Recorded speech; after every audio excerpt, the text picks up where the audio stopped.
And good afternoon, ladies and gentlemen. This is the third installment of the BattleMech showcase.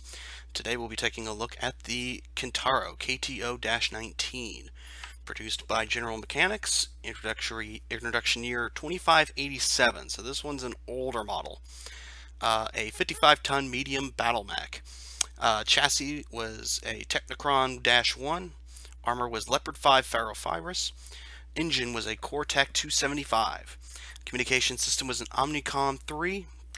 Targeting tracking system was a Starbeam 3000. 10 heat sinks, a speed of 86.4 kilometers per hour. Introduced in 2587 for the Star League Defense Force, the Kintaro was designed for one sole mission: tagging enemy units with a NARC missile beacon. As such, it is a mech that is intended to work in a team with a missile-heavy lance. After it delivers its deadly package to the enemy, the Kintaro disengages and lets its lance mates do most of the work as their missiles track the signal from the beacon. The act of putting this into practice is far less simple. With a maximum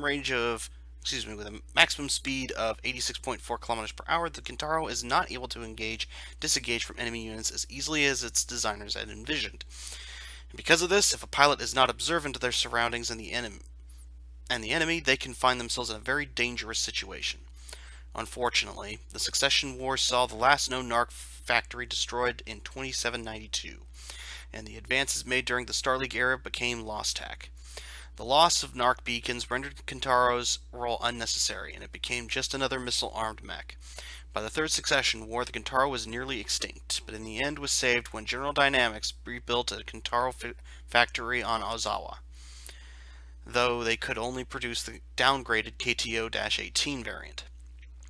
Comstar, however, maintained a number of original Kintaros, which they used to outfit their comm guards. They also produced their own slightly downgraded variant, the KTO-19, which they gifted to the Draconis Combine as part of Operation Rosebud. Concentrated among the Ghost regiments and certain Sword of Light regiments, the superiority of these mechs over their Federated Commonwealth cousins caused an overreaction during the War of 3039, as they were targeted for destruction more than necessary, leaving other units free to fight.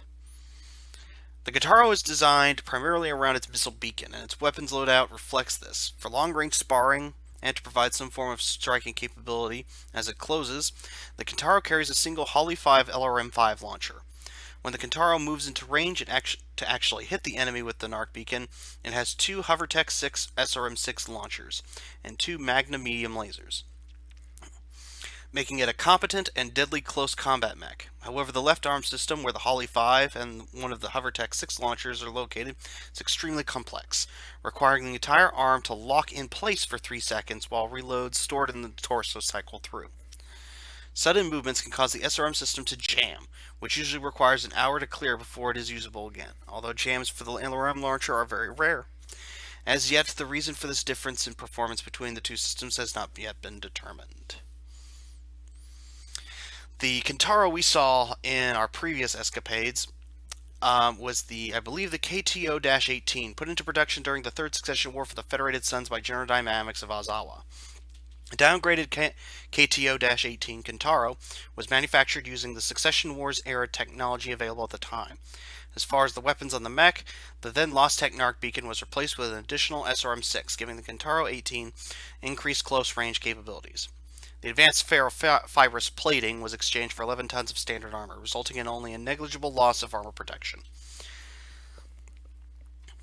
And so, like we've seen before, the Kintaro is a particularly potent close-range mech, though it does seem to run very, very hot. But it's quite the capable 55-tonner, all the same, given its role and relative speed. Thank you very much for watching, and I will see you in the next episode. Take care.